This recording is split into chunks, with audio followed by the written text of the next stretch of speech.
devons mettre sur pied et dans un état de droit, il y a une justice indépendante.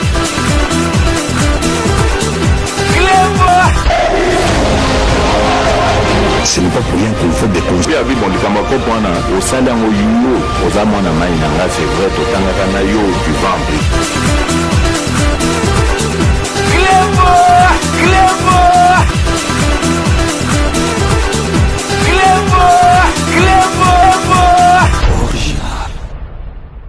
Salut et bienvenue sur cleboisoriginal.net. Merci de votre fidélité. 5 minutes avec César Ngadi, Ndegnaïb Sarabinoka, que tout le monde est d'accord et il en restera ainsi pendant longtemps. 5 minutes, il y a Lelo Nakobanda Yangona nous pour narope sabino message pour boye bake ceux qui te lobby likambo to telemeli likambo ezlarana utilité et puis ba konji ba yo kakabiso kuna. Bon monaki to telemaki masolo ya Benoît Lukunku. Benoît Lukunku azali journaliste ou animateur oyo asala penza ke télévision na biso epesa elengi. Bon monaki akufaki na Portugal avant même corona cornaye balobaki ekozonga ba abandonaki cornaye. Tolandi ya mami lela ope na pesimbote a annoncé que cornaye ezali koya mais na commentaire mami lela alobi ke ba vieux ezalaki sous te pona corona wana ezali a solote Lukunku sampu akufaki Benoît Lukunku akufaki avant même ba corona. Ezali kara magamdenge ezalaka ba bosonaki meto betaki sete to sepeli ke ba pesi date ke bako rapatrier cornaye parce que en tout cas yé bakokaki kotika ye boité parce que aza penza mutu moko exemple à suivre na makambo oyo nyoso tout ya presse. Donc vraiment to sepeli mingi na initiative oyo na décision oyo ba mikonji oyo batalaka 5 minutes basali parce que bakoki ko abandonner corps ya Benoît Lukunku te. C'est confirmé, la dépouille mortelle de Benoît Lukunku Sampou arrive à Kinshasa le vendredi 11 septembre 2020 à 14 h pour y être entreposée à la morgue de cinquantenaire. Lukunku Sampou, présentateur vedette des émissions des variétés dans la décennie 70-80. Benoît Lukunku est décédé au Portugal le 13 mars 2020 en pleine crise de Covid qui a coïncidé évidemment avec le confinement, avec comme conséquence la suspension de vol, ce qui a fait qu'il n'a pas pu être inhumé. Et aujourd'hui, à presque 6 mois de sa mort, nous vous annonçons qu'il sera inhumé dans ce pays comme était son dernier souhait. Donc ce vendredi 11 septembre, arrivée de la dépouille de Benoît Lukunku Sampou ici à Kinshasa 14 h pour la morgue de cinquantenaire, et Benoît Lukunku Sampou sera inhumé à Kinshasa le dimanche 13 septembre comme nous le confirme sa famille mais surtout les enfants de Benoît Lukunku Sampou qui nous donnent cette information. Donc c'est le dimanche prochain que Lukunku Sampou sera inhumé ici à Kinshasa. Tozali Susuko enchaîné na makambo bomoni bomonaki anniversaire na ngai et les kaki donc vraiment batumususu ba invité ngai belé na ba restaurant nazo tenter mais conseillère régionale maman Mati Kenya Tumba a invité ngai samedi oyo a insistaki vraiment lobaki vraiment nazo ka temps yepena ba occupation na ye tempé zalaki te mais samedi oyo tokene kolia na restaurant Galaxy Mambo na Aubervilliers restaurant oyo à part ba restaurant mingi nga na kendaka ya mindele ya ba congolais na kendaka ya Galaxy Mambo et puis na profiter penza pona lo ba omoni ba congolais to linganaka omoni Galaxy Mambo azali vraiment l'un ya ba restaurant oyo monaka ke okoti mobimba ezali ayo mo passer ba kongo to monaka ke e katama na katikati kuna mundibu kuna boye eko umela te e kufi. Mais si koyo Galaxy Mambo ezali restaurant moko koti déjà sur koti na restaurant okei olingo futa balobi oko futa na carte bleue yeba déjà que mukonji restaurant na banque bazalaka bien pour mutu muso azo sala commerce azana interdiction bancaire ozomona azana interdiction bancaire akozwa crédit ndenge nini. Donc congolais photo lingana Galaxy Mambo bomoni soki ndenga wumena musala na ye et comme kaka o azali na kisi o azali na kisi mais congolais lingaka muninga a réussir te soki muninga réussir azali kokamo congolais lingaka so muninga saili kambu mbala moko ekoi wana asepeli akomi kotonga. Donc tozo la sabino extrait botala ndenge vraiment bayambaki ngai na restaurant Galaxy Mambo. Donc na invitation ya maman na biso conseillère régionale d'Île-de-France maman Mati Kenya Tumba bolanda na ba image.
image Mambo ça na wati de la biso tout ça au montage à bien.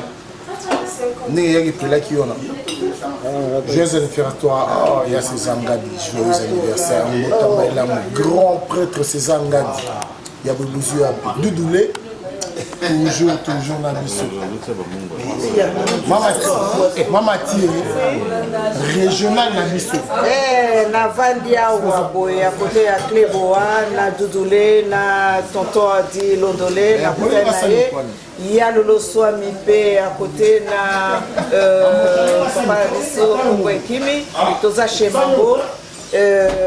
Toza Kosepela anniversaire ya bande qu'on a vu so mibale ya lolo na pardon ya lolote Doudoulé na Cléboa vraiment et sengo ezana ngamaka si kozala ensemble na Cléboa. Ça fait 2 ans maintenant que j'ai rencontré Cléboa et dès le premier jour et donc ça a été vraiment ça, le courant a pris et là ça continue, on fait des choses et j'espère que ça va continuer toujours. Et le plaisir était pour moi qu'on se retrouve aujourd'hui chez Mambo qui nous sert le poisson et puis on va goûter. Et en tout cas, bon appétit à tous. Merci. Et puis, bon anniversaire et surtout la santé et bien des bonnes choses. Que Dieu soit avec vous deux. Merci beaucoup. Merci. Là, César, Non, mais ça va, moi. Je suis tellement touché, donc... merci à Maman Mati. Maman Mati, notre conseillère régionale. Merci d'avoir pensé à moi le jour de mon anniversaire. Tellement je suis émotionné dans mais Yoko, comme le roi Yalolo Boni, ma parole est aimée en dernier. Merci beaucoup Adil, merci tout le monde du Doudé. Donc santé, l'essentiel c'est santé. Oui, quand il y a la santé, on peut espérer. Okay. Maman Mati, merci à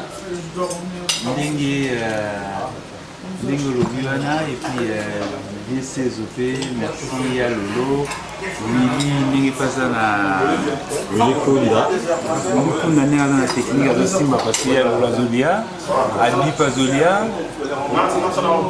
Merci Maman Mati. Il n'y a pas de souci, on est en famille, donc c'est fait de bon cœur et vraiment. C'est un plaisir pour moi, c'est un plaisir. Voilà, merci. Ok.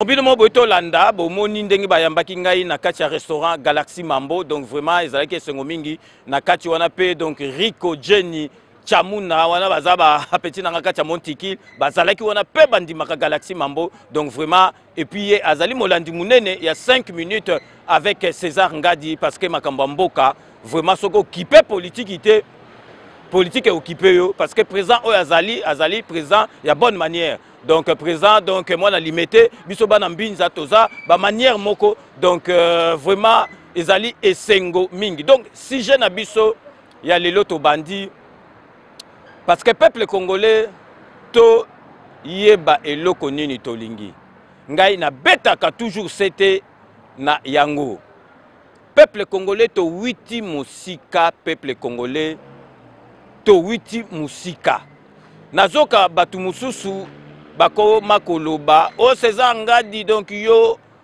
oza koloba trop yo makambu ebele o yo jalelo makambu o tozali komona soki président na biso Félix Antoine Tshisekedi Fachi Beton azali na problème ye moko alukaki yango place atiaki makolo na ye moko ayebi yango. Peuple congolais nalingi na expliquer bino nano peuple congolais, donc oyo penza azali congolais na ndimite o penza azali congolais lelo akoki kolinga ke Kanambe azonga na pouvoir.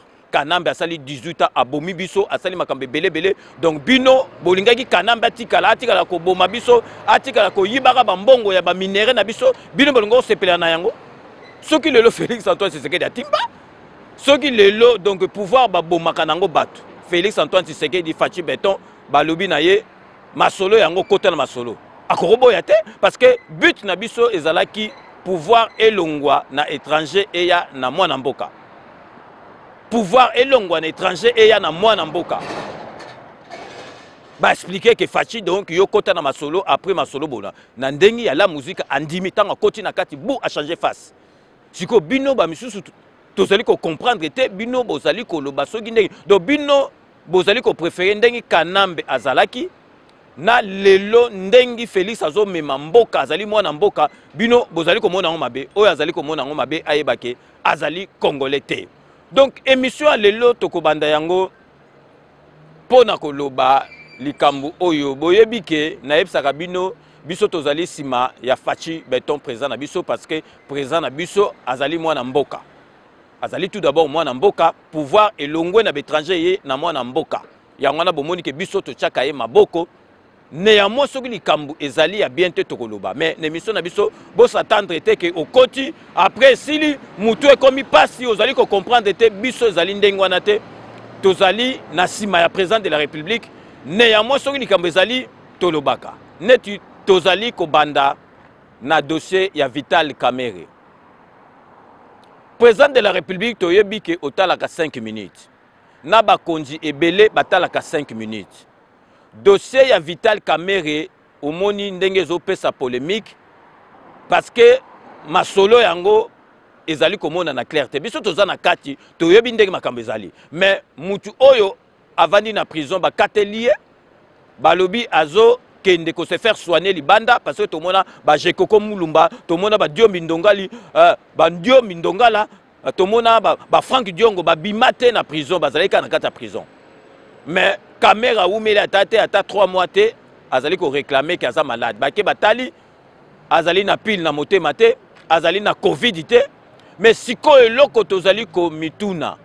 Pourquoi depuis Vital Kamerhe abimi azali ko zongate na boloko na prison et sika il faut avant de sika azali ko mériter. Yango na président de la République ba polémique ezali ko bima bazali ko loba bato belé ba komi ko créer ba polémique parce que bato misusu bazali ko comprendre te.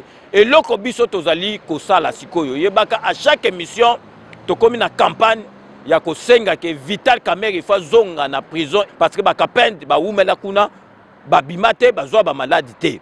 Donc et loko tozali ko senga président de la République na biso Vital Kamerhe il faut azonga na prison parce que maladie azana ngo libanda automoni ke bakoyi ko soigner yango na prison ezalité parce que motema na pile azana motema te Covid basenga ke na Belgique so azali na Covid yango bimate po mboka moko eko ndima mutu azana Covid akota na mboka na été. Donc eloko to sengi to kotika yango te ti Vital Kamerhe akozonga na prison. Donc campagne il y a 5 minutes avec ses engades à chaque émission tozo lobelela likambo wana Vital Kamerhe doit retourner en prison.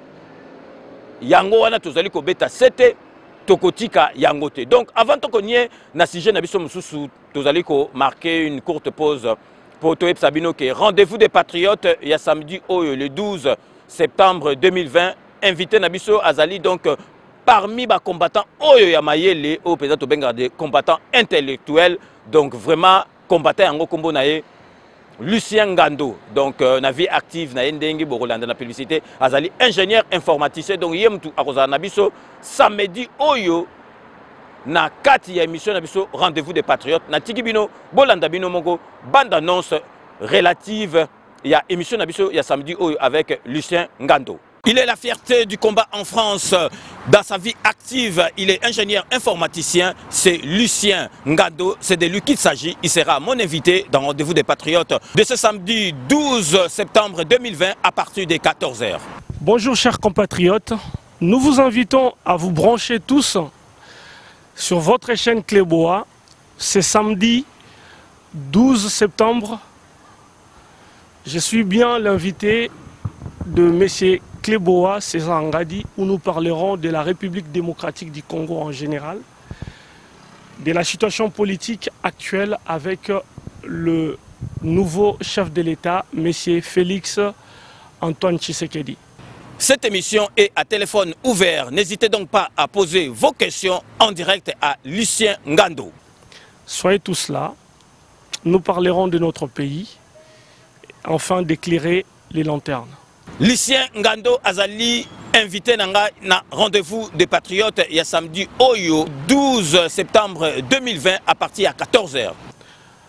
Mbote na bandeko nyonso tout tozali ko invité bino bozala ebele samedi Oyo 12 septembre boya ebele bozala branché na chaîne na bino Kleboa afin de parler de la politique actuelle na mboka na biso ya Congo avec notre nouveau président, le président Félix Antoine Tshisekedi.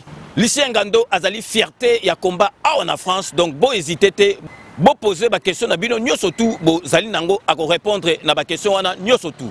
Bozala branché parce que téléphone et kozala ouvert pour préparer ma question na bino. Rendez-vous des patriotes est une émission à téléphone ouvert. N'hésitez donc pas à poser vos questions au numéro ci-dessous. Soyez tous là.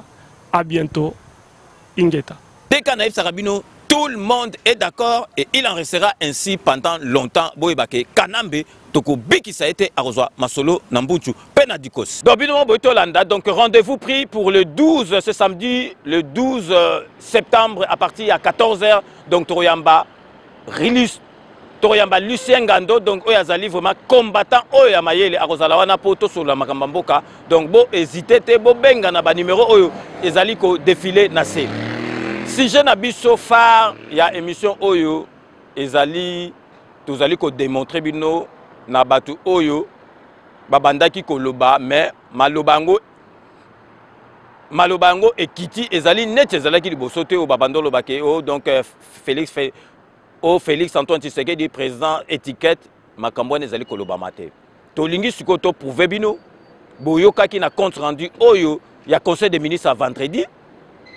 Félix Antoine Tshisekedi a eu décision, ba port tout Oyo, ba salaki na Kanambe, ba port Oyo bandaki ko bloqué pour amatadi na ba boma Oyo, ba port ba salaki bango moko Kanambe po ba yibara makambu. Président de la République a pesi mitindo ba port wana bazali ko kanga yango. Ba port wana boyebike ezali ba port ya bato Kanambe et puis tant ba port wana ba kangi boyebake ba marchandise ya Albert Yuma boyebi muyibi o ya Albert Yuma ye mutu a alimentaka biloko nyoso to ezaka na Congo bazwaka ba exonération ya lukuta donc ba kangi yango. Donc, bakangi ba port na exonération wana donc bo yebake donc Albert Yuma wana soki ba sali calcul ya ba exonération na ye nyoso tout oya salaki donc azali ko devoir na l'état congolais azali ko devoir na l'état congolais 800 millions de dollars.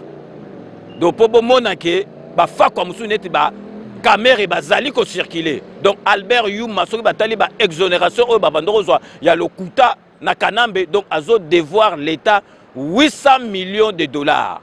Donc bino mutu bokansara ke Félix Antoine Tshisekedi azali soki azo banga soki nani soki Félix Antoine Tshisekedi abandaki ko diriger te mbele azu décision bakanga ba port wana te mbele azu décision te ke ba exonération wana tout batu wana il faut ba futa yango po bo monake makambo ezali ko salama parce que batu musu ba koma ko ba bilobela pour bino bozo kansake Félix Antoine Tshisekedi mutu akokanga Kanambe. Kanambe bakokanga ye na makambu na yo asebino kansi ba force commune wana. Bokansi ba mukeni ndenge bakufa. Bokanisi donc onisie wana ya soda ndenge ba bomaki bino makansi makambu wana kene pamba. Bo zala na bino calme makambu tu bakendanga nango malembe Félix Antoine Tshisekedi a witi kotinda su mitindo ba mbila oyo babandaki kokengela Kanambe kuna na ndaku na ye bango nyoso tu bazali kolongwa. Po boyebake makambu zali kokende. Na ndenge etengamaki ekende. Donc tozali susu ko marquer une courte pause publicitaire. Donc ba partenaire na biso bazali misatu to tikibino bolanda ba bande annonce ya ba partenaire na biso donc partenariat oblige.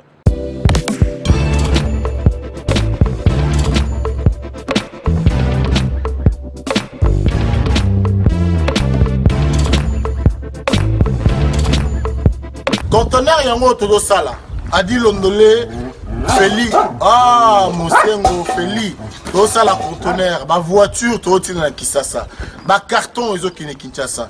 Et en plus, la bonne chose, voiture na yo, quand on a Kisasa, te prends pas la tête. Il y a la bisson, charger bilo qu'on a yo, te relivrer à domicile, sans un bon au teki, c'est parti. Hollanda, tout ça. Il y a figuré dans l'équipe de France. Il y a un Sika, un millier à Matinda, ils ont ils ont biloko to annonce à autant des années, mais à un certain moment, il y a les cabarets tous les cas, tout s'est rattrapé pour changer la réseau de la connexion. Conteneur yango ils sont en live, le monde a plaque à Bruxelles, au différent de la 11 verse.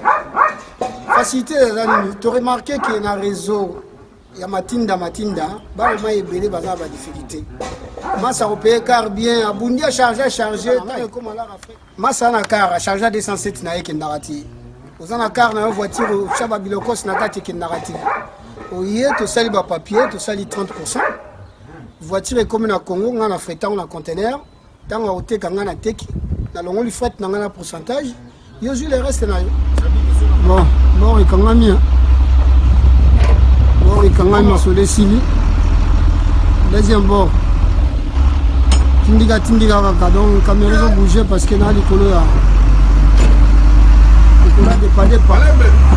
Modération. Il y a un bord de monde, donc bord est au Kangama. Là au Kangama. Sur le site, donc bord est Kangama. Bord est Kangama qui toque.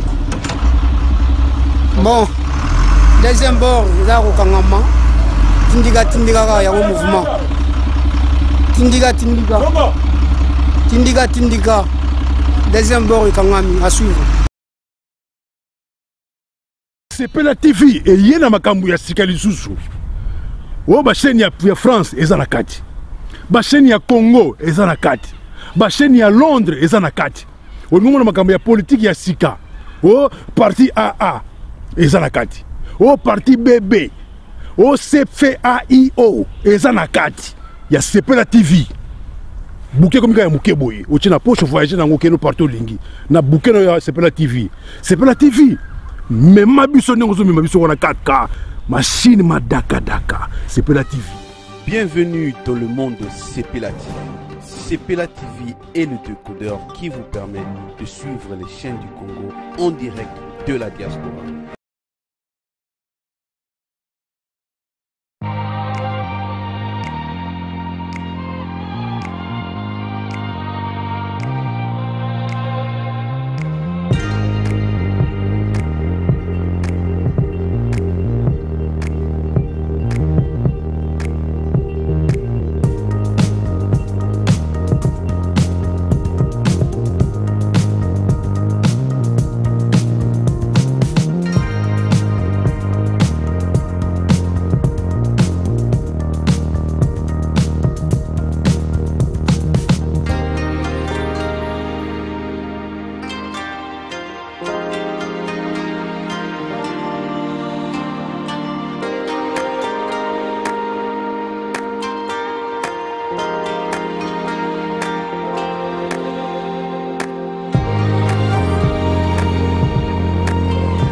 Rome C20, service traiteur, organisateur d'événements, allant du cocktail en passant par les akouski et le traiteur qu'il faut. Vous avez toutes les spécialités, africaines, européennes, asiatiques, du monde entier. Quel goût, quelle perfection, quelle propreté. La dégustation est au rendez-vous grâce à Rome C20. Vous savez les contacter au 0032 465 22 11 72. Rome C20, le meilleur dans son domaine.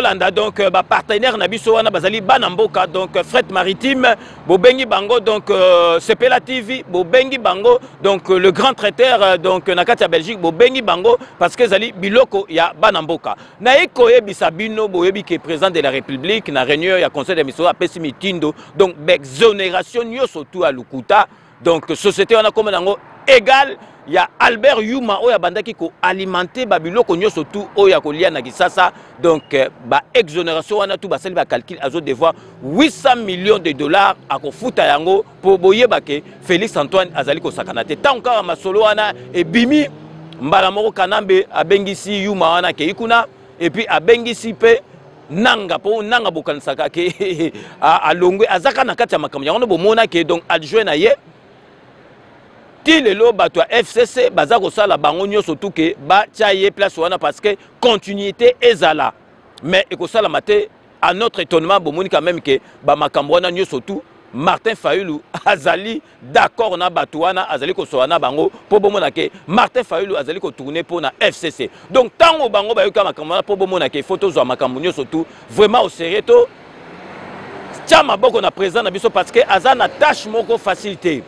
Donc, tâche naie siko etikali bomoni que président de la République net siko a maîtriser Kanambe na côté ya machine judiciaire bomoni ba makamnyo surtout wana ya ba cour de cassation ba cour constitutionnelle donc Kanambe azasusu na maboko kuna na katité parce que ba bloquer côté kuna siko Kanambe atikali ka makasi na côté ya ba loi na niveau ya présidentiel yangona alingi ko changer ba loi et les cas na parlement parce que azana na parlement na sénat yango biso to betaka c'était que to tia président de la République maboko po to benga na banguna nyoso tu wana batikila biso sénat batikila biso parlement tango Kanamba yoki ba masolo oyo abengisi na nanga donc bazo ko sala ba stratégie na bango boko pe Shadari ndenga déclarer que ba ko récupérer ba masolo parce que peuple congolais bino bozo mona netiseki parce que congolais ya solo akoki jamais kozala contre Félix Antoine Tshisekedi jamais akoki kozala contre Félix Antoine Tshisekedi. Il faut to tchaye maboko pour abenga na banguna o nyoso tu batikali wana donc séné zonga na biso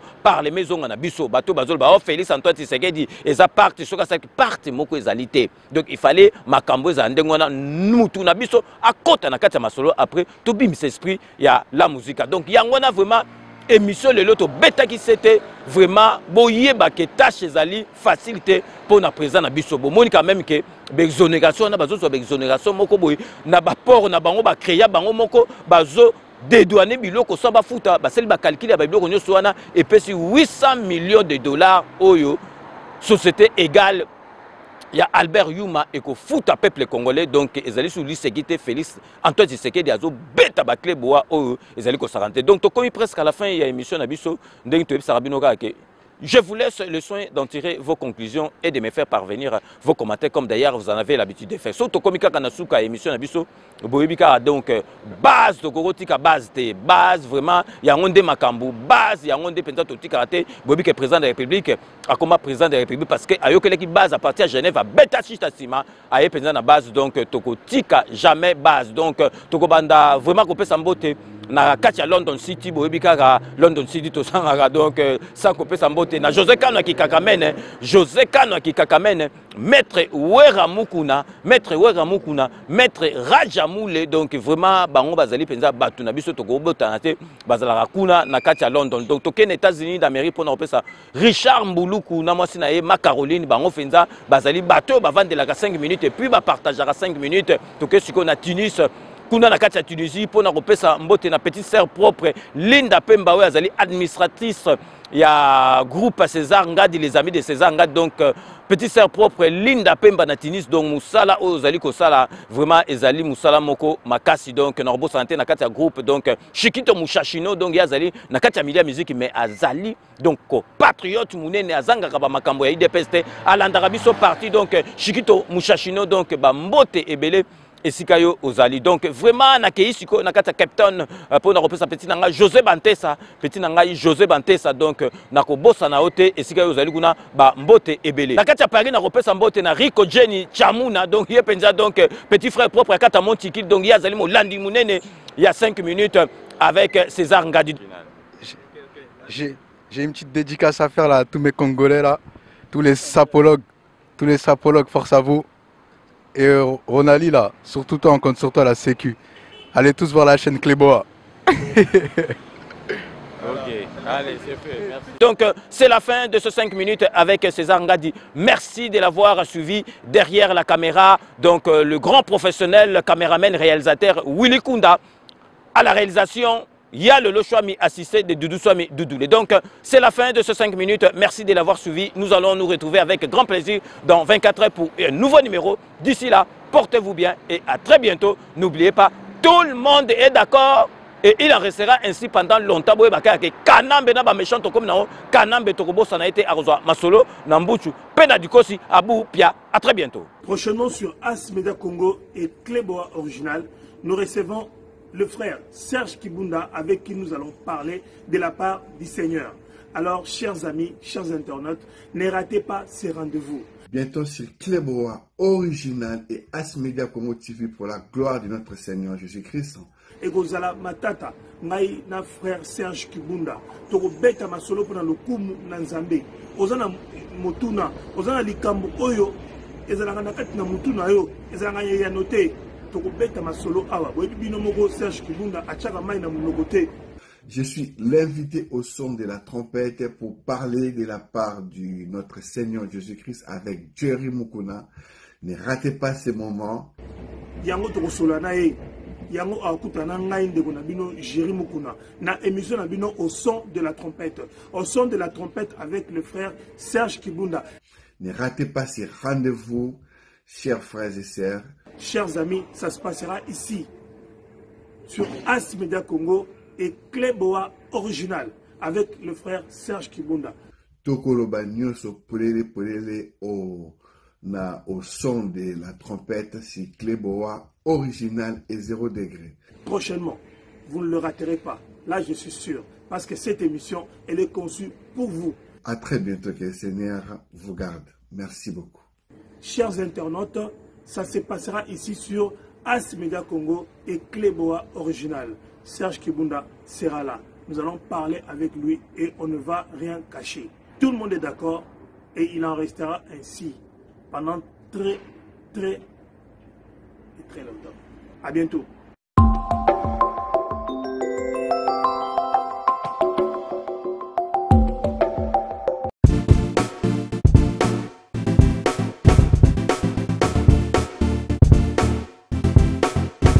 On doit mettre sur pied et mettre dans un état de droit et une justice indépendante.